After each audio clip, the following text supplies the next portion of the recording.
നടിയും നിർമ്മാതാവുമായ സാന്ദ്ര തോമസിനും പിതാവിനുമെതിരെ വധഭീഷണി മുഴക്കിയ പ്രൊഡക്ഷൻ കൺട്രോളറായ റെനി ജോസഫിനെ പുറത്താക്കി. പ്രൊഡക്ഷൻ എക്സിക്യൂട്ടീവ് യൂണിയന്റേതാണ് നടപടി. നവമി ദിനേശ് കൂടുതൽ വിവരങ്ങൾ നൽകും. നവമി, മാധ്യമ വാർത്ത ആയതിന് പിന്നാലെയാണ് നടപടി, അല്ലേ? തീർച്ചയായും മാസത്തിൽ നടന്ന കാര്യമാണ്. അതിനെ തുടർന്ന് സാന്ദ്ര തോമസ് പരാതി നൽകുകയും ചെയ്തു. പക്ഷെ അതിലൊന്നും ഈ ഫെഫ്ക ഒരു നടപടി സ്വീകരിച്ചിരുന്നില്ല. പക്ഷെ ഇപ്പോൾ മാധ്യമങ്ങൾ വാർത്തയായതിനു പിന്നാലെ ഈ ഓഡിയോ സന്ദേശം പ്രചരിച്ചതിന് പിന്നാലെയാണ് ഒരു നടപടിയുമായി ഫെഫ്ക രംഗത്തെത്തിയിരിക്കുന്നത്. അതിൽ ഫെഫ്കയുടെ വിശദീകരണം ഇപ്രകാരമാണ്. ഈ റെനി ജോസഫ് ഈ ഗ്രൂപ്പിലിട്ടത് അത് രാത്രിയാണ്. അത് മദ്യലഹരിയിലായിരുന്നു. സ്ഥിരം മദ്യപിച്ച് ഇത്തരം പരാമർശങ്ങൾ നടത്തുന്ന ഒരാൾ കൂടിയാണ്. പലരോടും ഇത്തരത്തിലുള്ള പരാമർശങ്ങൾ നടത്തിയിട്ടുണ്ട്. അസമയത്ത് വിളിച്ച് ഇയാൾ അധിക്ഷേപിക്കുകയും ചെയ്തിട്ടുണ്ട്. യൂണിയന്റെ അന്വേഷണത്തിൽ ഇയാൾ സ്വഭാവ വൈകല്യത്തിന് ചികിത്സ തേടുന്നയാളാണെന്ന് അറിയാൻ കഴിഞ്ഞു എന്നുകൂടി ഈ ഫെഫ്ക പറയുന്നുണ്ട്. അങ്ങനെ പലരെയും ഇത്തരത്തിൽ മോശമായി പറയുന്ന ഒരാളാണെങ്കിൽ എന്തുകൊണ്ട് നേരത്തെ നടപടി സ്വീകരിച്ചില്ല എന്നുള്ളൊരു ചോദ്യം അവിടെ ബാക്കിയാകുന്നു. എന്തായാലും ഈ മാധ്യമങ്ങളിൽ വാർത്ത വന്നതിനെ തുടർന്ന് ഇയാൾക്കെതിരെ നടപടി സ്വീകരിച്ചിരിക്കുകയാണ്.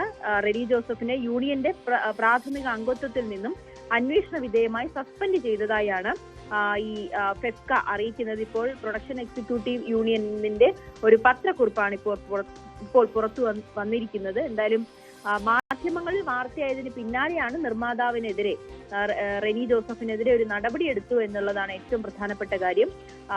ഈ സംഘടനയിലും അല്ലെങ്കിൽ മറ്റ് ഈ ഗ്രൂപ്പിൽ ഈ മെസ്സേജ് ഇട്ടപ്പോഴും ആരും ഈ ഒരു എതിർപ്പ് പോലും അറിയിച്ചില്ല, അല്ലെങ്കിൽ ഇത് മോശം പരാമർശമാണെന്ന് ആരും പറഞ്ഞില്ല. ഈ സാന്ദ്ര തോമസിനെ വിളിച്ച് ആരും തന്നെ ഇതിനെക്കുറിച്ച് അന്വേഷിക്കുകയോ ഒന്നും ചെയ്തിട്ടില്ല എന്നുള്ളത് ഇവിടെ പ്രധാനപ്പെട്ട കാര്യമായി തുടരുന്നുണ്ട്. എന്തായാലും ഇത് മാധ്യമങ്ങളിൽ വാർത്തയായതിന് പിന്നാലെയാണ് ഇപ്പോൾ ഇങ്ങനെ ഒരു അംഗത്വത്തിൽ നിന്നും റെനി ജോസഫിനെ പുറത്താക്കാൻ സംഘടന തീരുമാനിച്ചിരിക്കുന്നു. പക്ഷെ നവമി, അന്ന് തന്നെ സാന്ദ്ര തോമസ് സംഘടനയിൽ പരാതി നൽകിയതല്ലേ? സ്ഥിരം പ്രശ്നക്കാരനായിരുന്നു, മറ്റാരും പരാതിപ്പെട്ടില്ല എന്നുണ്ടെങ്കിൽ പോട്ടെ. പക്ഷെ അതിനപ്പുറം ഔദ്യോഗികമായ പരാതി ലഭിച്ചിട്ടും എന്തുകൊണ്ട് നടപടി എടുത്തില്ല എന്നതിന് എന്തെങ്കിലും വിശദീകരണം നൽകുന്നുണ്ടോ?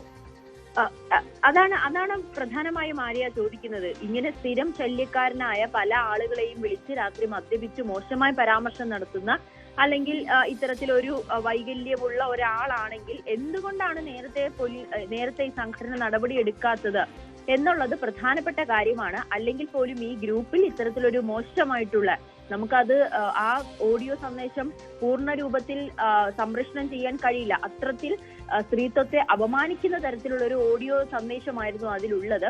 എങ്കിൽ പോലും ആ ഗ്രൂപ്പിൽ അങ്ങനെ ഒരു ഓഡിയോ 400ഓളം അംഗങ്ങളുള്ള ഒരു ഗ്രൂപ്പിൽ ഈ ഓഡിയോ ഇടുമ്പോൾ എന്തുകൊണ്ടാണ് മറ്റ് അംഗങ്ങൾ അതിനെ എതിർപ്പ് അറിയിക്കാത്തതോ അല്ലെങ്കിൽ ഇയാൾക്കെതിരെ നടപടി എടുക്കണമെന്ന് ആവശ്യം ഉന്നയിക്കാത്തതോ എന്താണെന്നുള്ളൊരു കാര്യം ഇവിടെ പ്രധാനമാകുന്നു. എന്തായാലും റെനി ജോസഫിനെ ഇത്രയും ദിവസം സംരക്ഷിക്കുന്ന ഒരു നിലപാട് തന്നെയായിരുന്നു സംഘടനയുടെ ഭാഗത്തു നിന്നും ഉണ്ടായത്. പക്ഷേ മാധ്യമങ്ങളിൽ വാർത്തയായി ഈ ഓഡിയോ സന്ദേശം പുറത്തു വന്നതിന് പിന്നാലെയാണ് ഈ നടപടി ഉണ്ടായിരിക്കുന്നത്. സാന്ദ്ര തോമസ് വരെ പറഞ്ഞിരുന്നു ഈ പാലാരിവട്ടം പോലീസിന് പരാതി നൽകിയിട്ട് പോലും ബി ഉണ്ണികൃഷ്ണൻ, ഫെഫ്കയുടെ ജനറൽ സെക്രട്ടറി ആയിട്ടുള്ള ബി ഉണ്ണികൃഷ്ണന്റെ സ്വാധീനം കൊണ്ടായിരിക്കും തനിക്കെതിരായിട്ടുള്ള ഈ വധഭീഷണി പോലും അന്വേഷിക്കാൻ പോലീസ് തയ്യാറാവാതിരുന്നത്. പാർട്ടിയിലും അദ്ദേഹത്തിന് വലിയ സ്വാധീനമുള്ള വ്യക്തിയാണ്. എന്തായാലും ഇതിൽ നടപടിയെടുക്കാത്തതിൽ വിജിലൻസിനും DGPക്കും പരാതി നൽകാൻ സാന്ദ്ര തോമസ് തയ്യാറെടുക്കവെയാണ് ഇപ്പോൾ റെനി ജോസഫിനെ സംഘടനയിൽ നിന്ന് തന്നെ പുറത്താക്കിയിരിക്കുന്നു എന്നൊരു വാർത്ത കൂടി വരുന്നത്. എന്തായാലും റെനി ജോസഫ് സ്ഥിരം പ്രശ്നക്കാരനാണെന്ന് സംഘടന തന്നെ സ്ഥിരീകരിക്കുന്നുണ്ട്. പക്ഷേ മുൻപൊന്നും അയാൾക്കെതിരെ നടപടി എടുത്തിട്ടുമില്ല. നവമി ദിനേശാണ് വിവരങ്ങൾ നൽകിയത്. മാർച്ചിൽ നടന്ന സംഭവമാണ്. പരാതിപ്പെട്ടതും അപ്പോൾ തന്നെയാണ്. എന്നിട്ടും മാധ്യമ വാർത്തകൾ വന്നതിന് ശേഷം ഇപ്പോഴാണ് പ്രൊഡക്ഷൻ കൺട്രോളറായ റെനി ജോസഫിനെ പുറത്താക്കിക്കൊണ്ടുള്ള ഒരു നടപടിയിലേക്ക് സംഘടന കടക്കുന്നത്.